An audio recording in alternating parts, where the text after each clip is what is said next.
Welcome to the show. You're still watching E Central.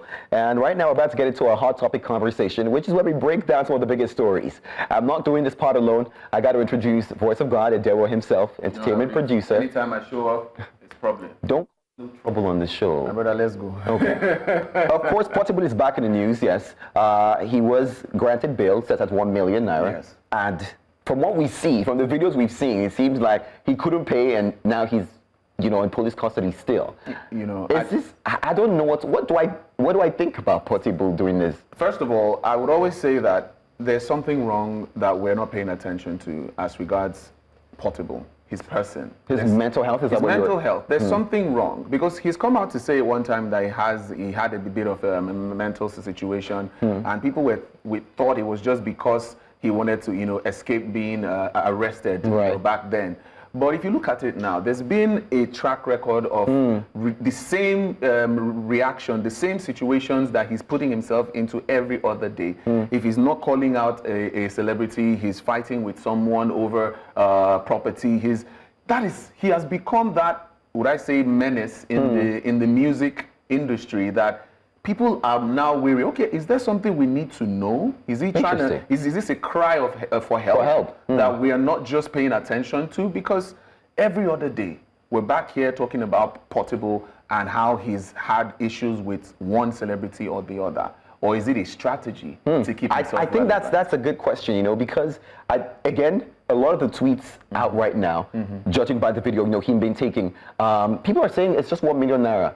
Something that he would have paid and this would have been quieter. Yeah. You know, but it seems like there's a lot of noise around it. And like you said, in the past, we've seen musicians who have used, or socialites who have used, you know, these controversies to get up better numbers. Is it working in his favor? Are people listening to more Portable music? I wouldn't say I listen to his music. So I wouldn't say, okay, maybe we go out there to find out, okay, what is he really singing that's causing all this unnecessary, you know, problem in the entertainment space. But if it is a strategy that he's using to keep himself relevant, I don't think it's a good strategy. It's a good strategy because people already see him in a certain way.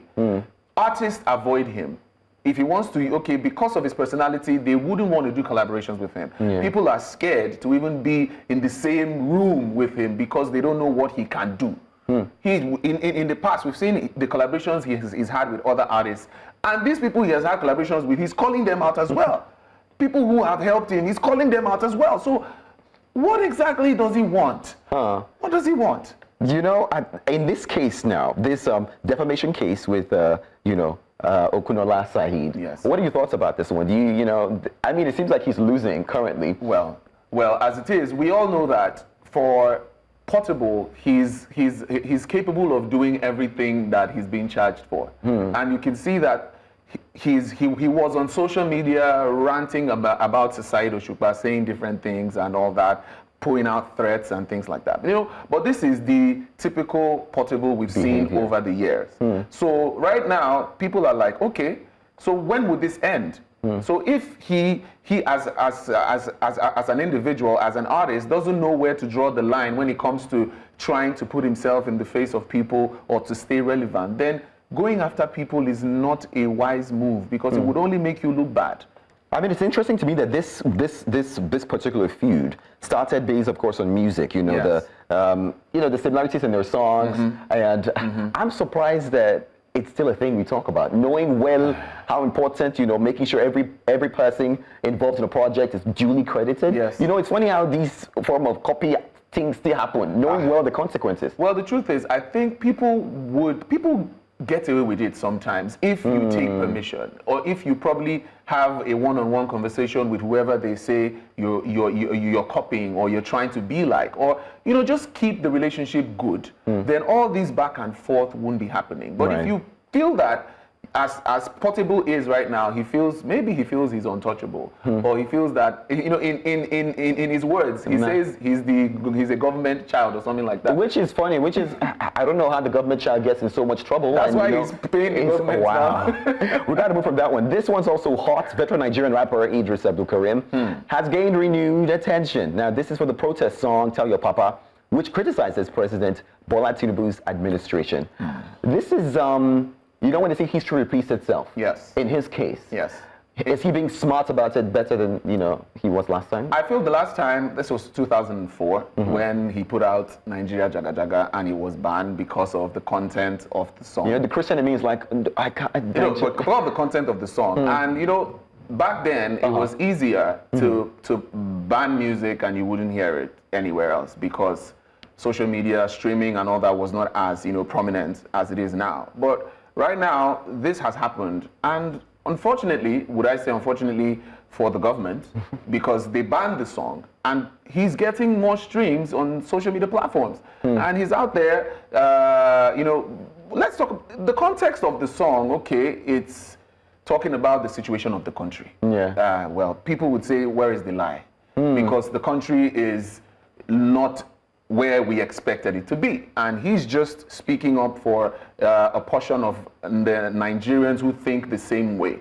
But putting it in music, and it leaves a mark as a reminder for every other person. Okay, if you want to think about the struggles of the country, go and listen to this song. So I think this is not the first song that would criticize the government in Nigeria. Yes. That is doing numbers or even being banned. Yes. Nigerians, of course, know the platform to listen to it. But I guess the conversation around, not just using music as like a tool, but also just, the message that it passes. You know what I mean?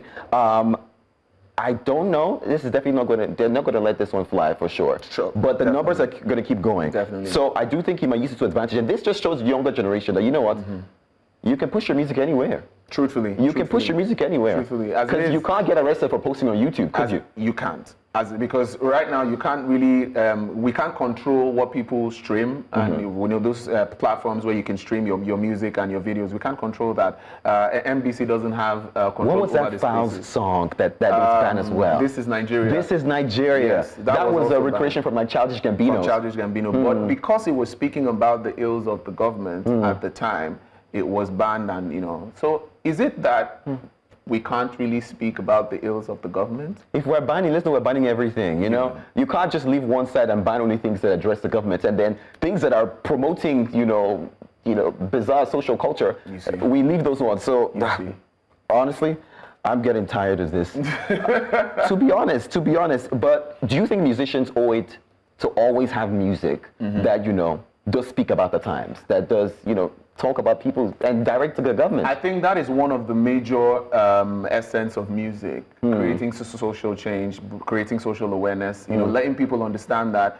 music is supposed to reflect the society and what's happening in the societal space. So if it's good, I'm sure people would sing the goodness of the country. But if it's bad and it's not working, you just have, this is the reality of people. So they just need to sing their reality.